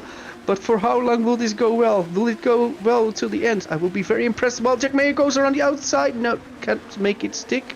And Scott Mitchell is there. Oh, he actually pushes Jack Mayer into the ball. So Jack Mayer has got a bit of damage now. But I hope it's not too bad. While Josh Downard, who was outside DRS of Scott Mitchell, now is in DRS, I think, range again. So that's very good. And we've got Alessandro Valente now in P10, actually getting closer and closer to the group. But yeah, out in front, and we're not talking much about it, it's Luca Gray. And I think, yeah, for him, if we don't talk about him, it's a good thing, Tom. Like, if we don't talk about him, then he's just doing his job in P1. Yeah, and he's jumping away from Mikael Tumala, because the gap already is 3.2 seconds. He, for now, looks to have it under control, but we've got a few laps to go, and when you're leading, those laps can be very long. They can at least feel pretty long. But let's see if we got some overtake. Yeah, we've got Jack Mayer against Luke Mitchell. So Jack Mayer goes to P6. Well, Alex Lehoux actually checked out, so he wants to claim P5. Jack Mayer now P6. So I'm not sure if something happened there, because the gaps look a bit changed since the... I think they must have just been battling on the previous lap. But Alex Lehoux absolutely roaring away with this one, and it would be a very, very good 5th position for him as well. And Luke Mitchell, 7th position. He'd still maintain the championship lead, of course, with Ruben Machete not having much. In fact, it might be a bit closer than I'm letting on, but we'll have to see regardless. 4 laps to go in this race, 3.5 really at this stage. Luca Gray still leads, Tua Marlet in 2nd position, and at the front once again it's continuing to be a very, very, very close affair. And Riboli is just about falling away from Ruben Machete just a little bit. And I think this battle, as Riboli almost hits the barrier at the castle section, which is quite good, means he's going fast, but he's just perhaps starting to feel a little bit of tyre wear or something like that. The car just sliding around a little bit more than he'd like. Yeah, and what I noticed is that Ruben is also taking a lot of risks. He wants that P2, and like the way he's now driving, he is hunting that P2 from Mikael Tumala, but only a few laps to go. Can he get close enough? He is not in DRS range, I think, yet, but he is going... Too far off. He's not too far off, though. No. He's... Turamala, this would be his first podium of the season. His best finish was a 4th, and his average position is a 6.8. So he's been driving very consistently, but just consistently outside the podium positions. And finishing plenty of top 5s and top 7s, but never quite had a podium. Alejandro Valente around the outside with the DRS is going to make this move on Josh Downard very, very simply indeed. The Englishman with an Italian-sounding name racing under the Barbados flag. And, in fact, he might not be racing under the Barbados flag in this league. I'll double-check. But he has in the past. I believe he still has. And silently, Alessandro is doing a very good round because he scored good points in race 1 as well. Let's see if he can bring this to the finish. Silver Joffert is battling for the minor points positions up into 15th position. Perhaps Kuvian would be avoiding a two-car points finish for Scuderia Cap Clay, and down the inside has he got the run on his rival around the outside now. Has he got the extra speed on this outside line? He taps the wall with the rear of the car, and that is the move sorted with 2.5 laps to go now, and I think all of the drivers quite like to get this done. Who's that going slowly? Let's see. Is there somebody going slowly? Let's see if we... No, he's picked the pace up again now, but he's going slowly for a second there. Just that car just ahead of them. Oh, and I believe Rufen Mercedes is quite close now to Mikel Tumalas. I think he might have DRS now. Maybe we can spot that if... Well, Silver Joffert now actually all over the back of... Who is it in 14th? It's Justin Ruian, and I'm not too sure what's going on here. We've lost a lot of time very quickly. Let's have a look at Ruben Machete, who might be in DRS range now. He's in DRS range, so he's going to have one more lap after this to try and make the move work. Massimiliano Rivoli has really fallen down in this one. Joffert is up into 14th in the end. I apologise. Mayer sets the fastest lap of the race, 2 minute 0.1. And Mayer now in a very, very good position. Maxime Bilou is going to make a move for 12th position down the inside. Misses the corner. Oh no, he hasn't. He's going to the wall. Yeah, but that was Lucas who hit him in the rear. But that was not his mistake. He needed to turn in at one point, and then it was Maxime who was actually in his way. So hopefully we can see a replay of that. But Maxime made the move, but just missed the corner a bit, and Joffert back down the inside for 14th position. Is he going to be able to make the move? I think he will, with the aid of DRS, with a lap and a half to go in this race. And down the inside, once again, a very regulation move. Here is your replay. Let's see what happened. We just have to rewind the tape a little bit old-fashioned, as per usual. And Maxime Bilou down the inside, and he could not. Lucas had nothing to do. He could not do anything about that. So, you do have to turn into a corner at some point, as you said. Yeah. Here we go then. As I apologise to cut you off there, Menno, but we've got what could be a huge move in the championship, with Luke Mitchell only doing as well as 7th.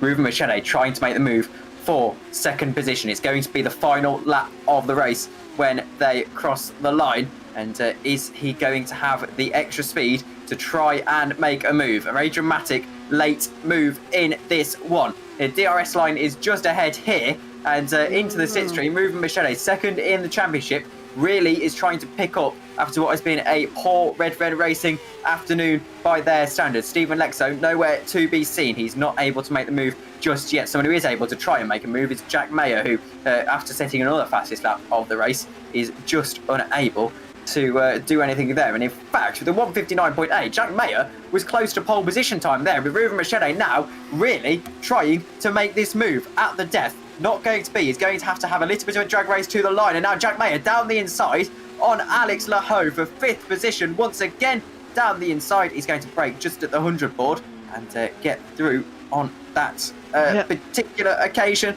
And, Luca Gray still leads. Michael Tuamala is, currently in 2nd position, but we'll see what that could be at the line. This could be a hugely dramatic finish to this one. Yeah, this will be a dramatic finish. I think this all will be decided with the DRS, and the DRS zone is pretty long, but yeah, I think not nearly long enough to catch Luca Gray. If he keeps it out of the wall for the next few laps, then it will be yeah, I think celebration time for the team he's driving at, and it would be something if he can actually do it.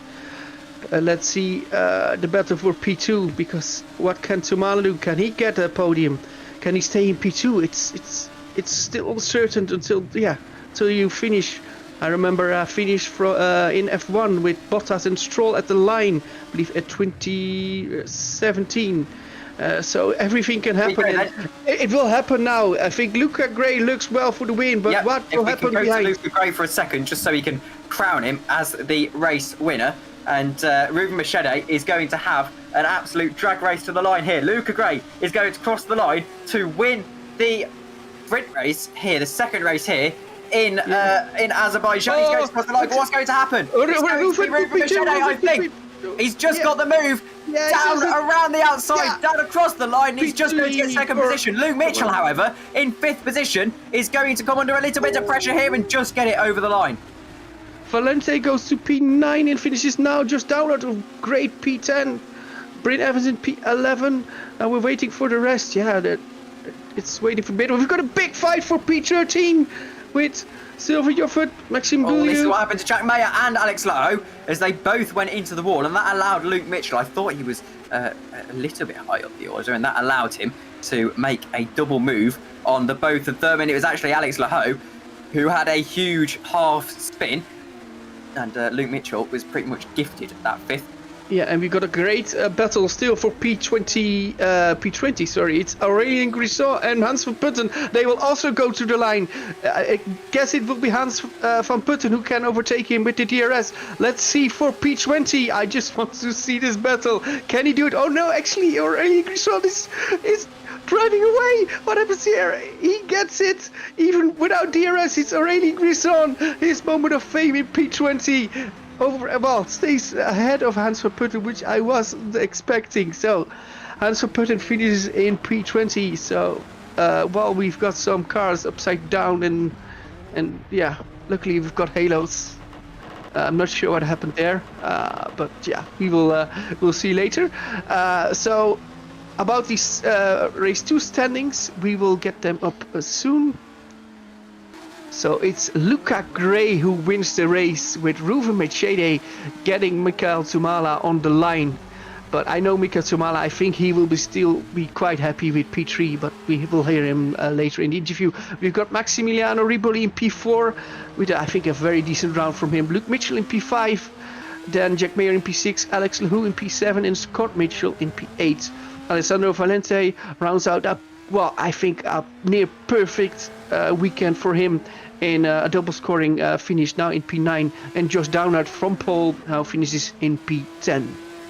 Then the rest of the point scoring positions from 11 to 15, it's Bryn Evans after disappointment in race 1, now gets points in race 2. Same goes for Lucas Thailin, who had an incident in race 1, now scores points in race 2. Maxime Bouliou still finishes in P13 without a front wing. Sylvain Joffert gets 2 points in P14, and Tommy Kuivunen rounds out the point scoring positions in P15. Then outside the points is Justin Ruyen, Lilian Hiraret, Loic Meunier, Ben Constantine, and Aurélien Grisson, with his great battle with Hans van Putten in P20. So Hans van Putten in P21, Osama Kanani at debut P22, Stephen Lexlow with this lost front wings, only finished in P23, but finished the race, so that shows a bit of character. Caitlin Penny finishes in P24, also she lost her front wing sadly. Then we had DNF from Mihailo Vicentjevic, Stan Vliestra, Alex Hallows, Remco de Zeeuw, Kenneth Singleton, who had an awful weekend apart from the qualifying. They've got Maciej Sandak in P13, and then Jack Nichols DNF'd in P31. So those were 2 rounds of Baku. The drama is over, but also the epicness is over. So we've got a bit of people to interview, and I'm not sure if Tom is still here, but otherwise we will go for a few of the interviews. I am still here. Yeah. Yeah, you want to do the interviews, or should I do the interviews? What would you prefer? I don't mind. But regardless, we'll drag in race winner Luca Grove first. You do the one, I do the other. So Luca is all yours to interview. Luca, and well, it wasn't easy for you, but first win of the season, and well, after what has been a pretty difficult year for you so far, you must be pretty happy with that. Yeah, I've never done an interview before, if you can't tell, so I don't really know what to say. But I knew at the start I had to get at the front quick because I knew the quick guys were going to come through. I was lucky to get away out of the DRS. That's about it. And well, obviously you'll have learned a lot from setup today, and of course running through in the lead of the race for such a long time. You must be feeling confident now for the the rest of the season. Yeah, it's been a slow progression. Started off quite bad, I can't lie, and then got in the points at Australia after starting last, which I was really happy about. But then last time out we crashed. Yeah, just looking forward to getting more wins. And I've got a question for you as well, Luca. So now winning this race, then we've got quite a bit of the championship still to go. Are there any circuits in the near future which you would say would suit you and which you can try to at least do well at as well? I don't know what we've even got next. I know it's Monaco. Yeah. And then Canada. I think I'm okay at Canada, but I haven't tried yet. So, yeah. But now you've got the how do you say, the monkey off your back. You've got this win in, and I think it was an amazing drive. You just put in your amazing drive in, and I know how difficult this track can be with the wall so close and the speed still so high. So I think you can be very proud on yourself to have this point, which is also, I believe, the first win for your team. You have any idea how your team boss will respond to this win? I was in a call with him, so yeah. You can probably imagine how that went. Yeah, I can imagine how that went. So that's celebration time. So we will not hold you up for longer. So go time for to celebrate. And 20 points for race 2 win are yours. So that will do well in the championship order. So well done, Luca. Thank you. And we'll drag in the 2 championship contenders together, I think, actually. Reuven Machete and Luke Mitchell. Reuven and Luke, of course, you're still battling first and second in the championship. And Reuven with second place in round 2. It's going to be a close one. And, well, talk us through your respective races. Well, it's a very difficult track, so yeah, I couldn't got the full potential of my pace. So like in practice, I was faster than in the race, unfortunately. But yeah, in race 1, I did a stupid mistake, and then my steering wheel was 20 Celsius to the left, so I got very oversteered in the corners then, and in the end P6 better than what I expected. But yeah, also in race 2 I felt better because I hadn't broken steering wheel. But yeah, I don't know what as a team this round was really disappointing, but we will bounce back in Monaco. And Luke, anything about your race strat?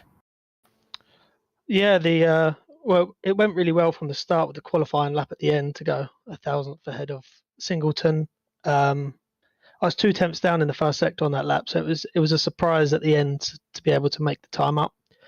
And race 1 just made too many mistakes and allowed Jack to catch up and get past. I think I had like a 2-second lead, and within 1 lap he was in the DRS and passed. So just some errors on my part. And then race 2 again, just it was a bit messy. It's hard in the middle, especially on this track with the DRS trains. But Obviously, again, was there to pick up the pieces when there was an incident ahead with Lahu and Jack. So, but it's going to be close. Obviously, Reuven got good points in race 2, so I think it's going to keep going, and we're going to go probably to the last couple of rounds. And I think with Riboli's finished as well, I think we've taken over Red Ven, which is what we want. So it's all good here.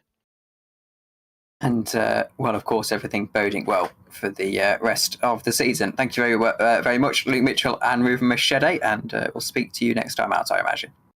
Thank you. All right, and at this stage, unfortunately, I'm going to have to prematurely jump out. I've got some stuff to do, and I think we've ran slightly over. So Menno is going to, after I say my goodbyes, going to take the final 2 interviews.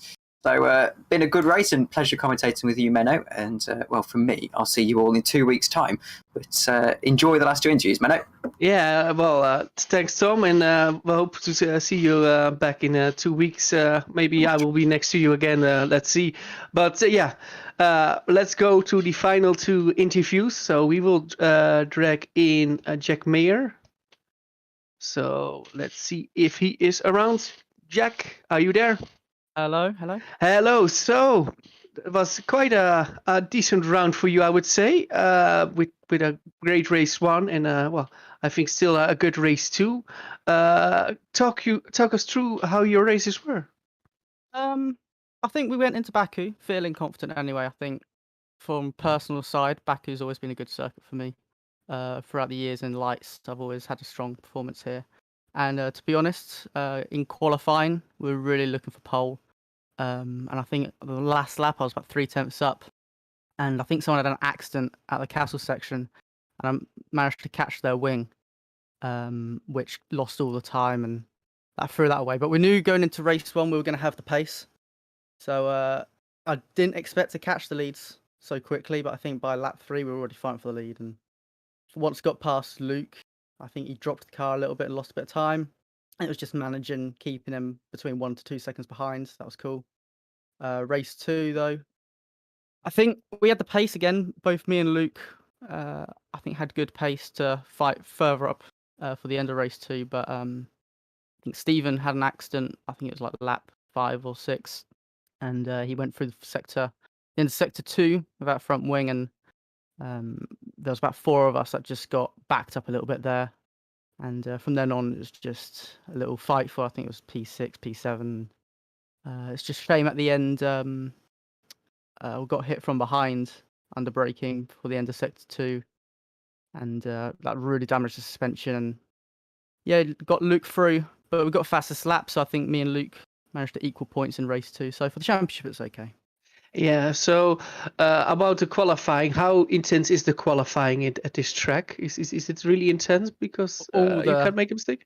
Yeah, all the races this year, all the circuits this year, it's intense in these cars. I think all the drivers can agree that to get the perfect lap in this car, it's difficult because it's really on the limit of grip at any circuit, whether it's high downforce, low downforce, it's always on the limit, and you're always like a fraction of a second away from locking the rear and spinning. And obviously Baku notorious for heavy braking and awkward braking zones, so it was really on the limit. But this was the most comfortable I think we've had the car all year, so hopefully it can go better from here.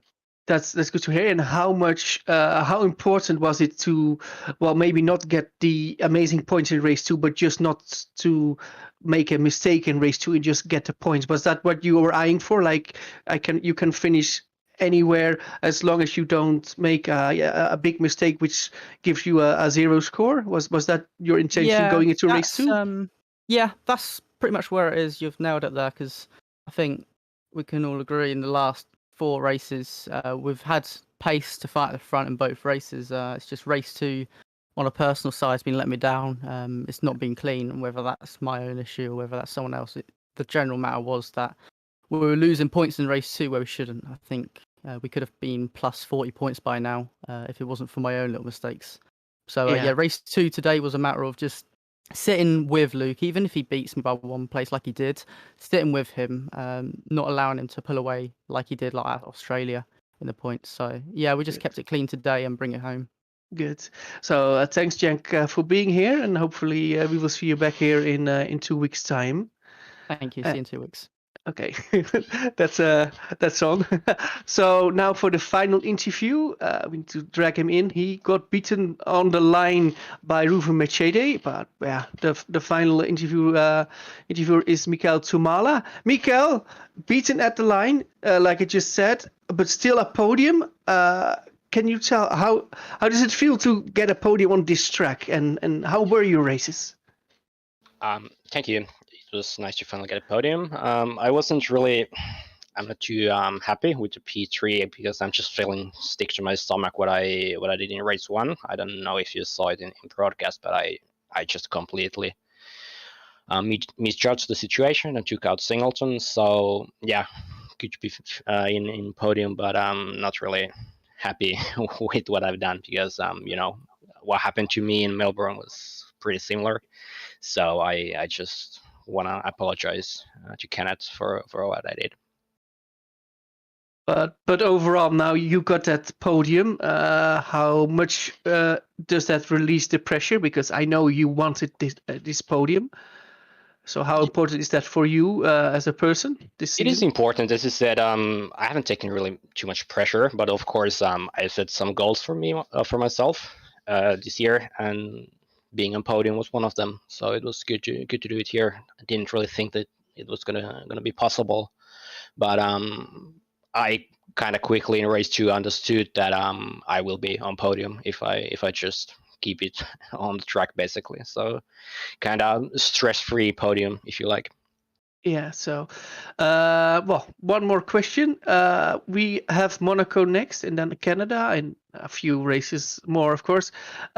Which circuit will you look forward to the most in upcoming rounds? Monaco, definitely. It's my favorite track. Yeah. It's a very good test for a driver. So, obviously luck is involved in all of sim racing, but I think it's the crown jewel of the calendar. So really looking forward to it. Yeah, no, that's very good to hear. Thanks, Mikel, for being here. And Thank this you. rounds out our broadcast for today. So we had 2 amazing races, but loads of drama here at Baku. But we're not done with Baku, because on Thursday we will have the Formula Sprint 1 at this amazing track. And next week we will have Super Lights and the Super League as well. So we've got loads of Baku to look forward to, if you at least like Baku. And yeah, then next time we will have a Formula Sprint 2 broadcast. We will be at Monaco. We will be at the casino and betting who's going to win there, because it might be a bit of a lottery again. But thanks all for listening and watching the broadcast. Also, thanks Szymon Frelik for doing the camera work today. And we will speak each other in 2 weeks again. So everybody, bye bye.